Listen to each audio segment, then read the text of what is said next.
ये देखें जी, ये गाड़ी थोड़ी सी लगी और जंग यार्ड में आ गई है। ये चेक करें आप, यारेस है 2023। और ये देखें, ये उल्टी हुई है, ये सारी जंग यार्ड में आ गई हैं। यहाँ पे अच्छी प्राइस से मिल जाती है, उसके बाद बनवा लें और गाड़ी टना टन हो जाती है। होंडा अकॉर्ड है ये, और ये भी लगता है उल्टी हुई है, फ्रंट इसका सारा डैमेज है।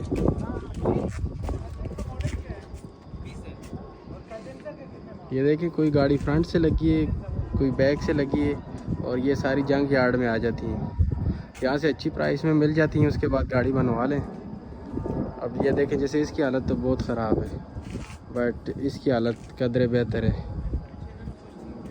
और ये एलेंट्रा है, बैक से भी लगी हुई है, फ्रंट से भी लगी हुई है।